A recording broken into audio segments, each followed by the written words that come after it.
웨스트민스터 신앙고백서 대요리문답 오늘 7문입니다. 질문 시작. 하나님은 어떤 분이신가? 답입니다. 하나님은 영이시다. 곧 존재하심과 영화로우심과 복되심과 완전하심에 있어서 본래 스스로 무한하신 영이시다. 또한 자족하시고 영원하시고 불변하시며 사람이 이해할 수 없는 이시며 어디든지 계시고 전능하시며 모든 것을 아시고 지극히 현명하시고 지극히 거룩하시고 지극히 공의로우시며 지극히 자비로우시고 은혜로우시며 오래 참으시며 선하심과 진리가 풍성하신 영이시다. 우리가 오늘 아침에도 하나님의 존재에 대해서 조금 봤는데 성경에 또 이렇게 요리문답에서는 하나님의 존재성에 대해서 이렇게 정리를 해놓은 겁니다. 자, 먼저 보면 하나님은 영이시고 육이 아니죠. 하나님은 이때 영이라는 말은 초월적 존재다 이런 의미가 큽니다. 귀신도 영이잖아요. 그렇게 따지자면 귀신은 만들어진 피조물이거든요. 천사들도 피조물입니다. 우리도 피조물이고 천사들도 피조물이에요. 그런데 천사들은 영체잖아요. 스피리추얼한 것이 그들의 특성인데 그러나 그들도 피조물이에요. 그러니까 하나님은 천사들보다 더 창조한 존재시니까 그래서 우리가 하나님의 존재를 깊이 이해를 좀 해야 되겠죠. 천사들도 만들어졌어요. 하지만 하나님은 그들을 만드셨지만 하나님은 영이시다. 그러니까 이때 영이란 말은 단순한 영적 존재다 이런 정도의 의미가 아닌 거죠. 그 다음 존재하심, 이때 being, 우리가 이 존재라는 말은 사실은 철학에서도 굉장히 깊이 있고 큰 주제이고 신학에서도 존재 이러면 그 존재라는 말은 그냥 하나님 그분 자신을 다른 말로 존재 이렇게 말한다 이렇게 이해하시면 되겠습니다.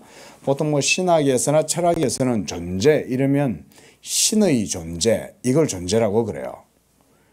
그래서 표현하거나 사용하는 용도가 좀 다르긴 해도 신학에서 존재 이러면 하나님 그분 자신입니다. 그렇게 이해하시면 돼요. 그럼 존재자는 뭐냐? 존재자는 하나님이 만드셔서 있게 된 모든 것들 그런 걸 존재자예요. 그러니까 천사도 존재자고 우리 사람도 존재자고 이 세상에 우리의 눈으로 오감할 수 있는 모든 것들 그것들도 존재자들이에요. 그러나 하나님은 존재예요. 우리가 존재, 그 다음 영화로우심, 또 복되심, 완전하심에 있어서 본래 스스로 무한하신 영이다. 자, 그 다음 자족하시다, self-sufficient. 그러니까 하나님이 다른 그 어떤 것에 의해서 도움을 받거나 의지하거나 또는 어떤 필연성에 의해서 발생한다든지 이런 게 아니에요. 자, 이게 제가 이제 우리 성도님들한테 말씀드리고 싶은 게 뭐냐면 여러분이 하나님에 대해서 이해를 하실 때 여러분이 상상하거나 안다고 생각되는 건 거의 90% 이상 아닙니다. 여러분이 하나님이라고 생각하는 것들은 대부분 다 신이 아닙니다. 하나님 그분이 아닙니다. 우리가 하나님을 원래 제가 오늘 설교에서 하려고 했던 걸 다음 주로 미룬 거예요. 다음 주에 그래서 2편으로 이제 나누는데 다음 주에 제가 이제 그 말씀 좀 드리려고 그래요. 하나님은 우리의 이성으로 원래 담재하거나 포착하고 잡아서 이해하고 이렇게 될 수 없는 분입니다. 원래. 그런 분이 하나님입니다. 그런데 그러면 우리는 어떻게 하나님을 아냐?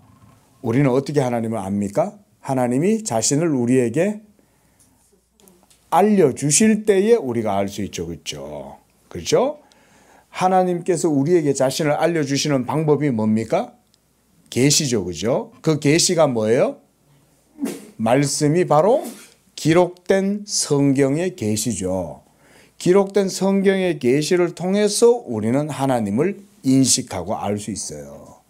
그리고 그렇게 성경을 통해서 우리가 알게 되고 오늘 말씀처럼 고백하게 되고 믿게 되는 바로 그 하나님에 대한 우리의 지식이 참된 지식입니다. 이것도 중요합니다.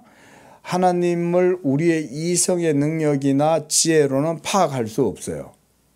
또 그분을 찾을 수도 없고 알 수도 없어요. 그래서 어떤 사람들은 철학자들은 불가지성, 신의 존재에 대해서 얘기를 하다가 결국 신은 알 수 없다라고 해서 불가지성을 얘기하기도 하지만 기독교는 불가지성을 인정해도 또한 하나님의 가지성에 대해서도 말을 해요.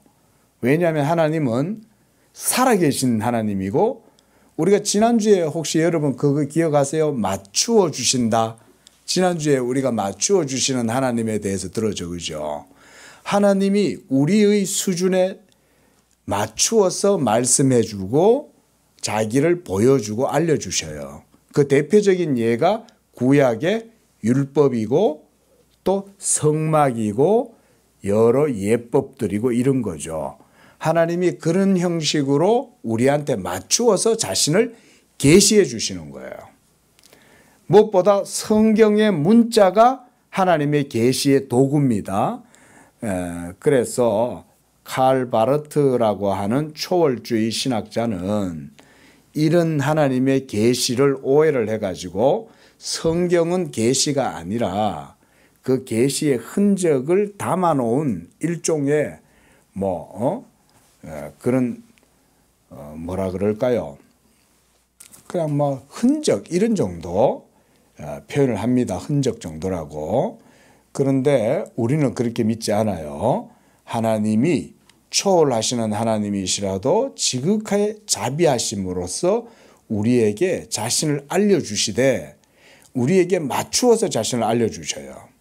그 방식이 성경에 기록된 계시예요. 그리고 성경에 기록된 계시를 우리에게 풀어주시고 알려주시는 분은 성삼위 일체 가운데 몇 위이신 하나님이신가요? 그렇죠. 우리 권사님 신학 공부 제대로 하셨네. 삼위이신 성령이 이 성경에 기록된 계시를 우리에게 풀어서 알려주시는 거예요. 그래서 예수가 하나님의 진리다라는 걸 보여준다 이런 말이죠. 자, 그래서 우리는 하나님을 알 수 있다, 알 수 없다. 알 수 있다. 단 계시를 통해서 성경에 기록된 계시의 말씀을 통해서 알 수 있다. 요거고요. 자, 이런 것들에 대한 내용입니다. 그래서 여러분이 하나님을 이런 분이다라고 하는 것을 기억을 하셔서 하나님의 존재성이 그래서 다양한 속성으로 이렇게 고백이 되고 표현이 되는 겁니다. 자, 그 다음 8번 하나님은 몇 분이신가? 답입니다. 시작. 오직 한 분뿐이시니 살아계시는 참 하나님이시다. 오직 한 분이시다. 그가 살아계신 참 하나님이시다. 자, 이제 그렇게 하면 우리가 또 삼위일체는 그 다음 문제에서 이제 나오겠죠. 그렇죠? 그러면 살아계신 참 하나님은 어떤 분이시냐? 이러면 삼위가 계시고 성부, 성자, 성령이 한 본질이시고 세 분이 아니라 한 분이시다. 우리가 또 이렇게 또 공부를 하게 되겠죠. 그렇죠? 자, 유일하신 한 분 하나님이시다. 예, 그분에 대해서 오늘 봤습니다.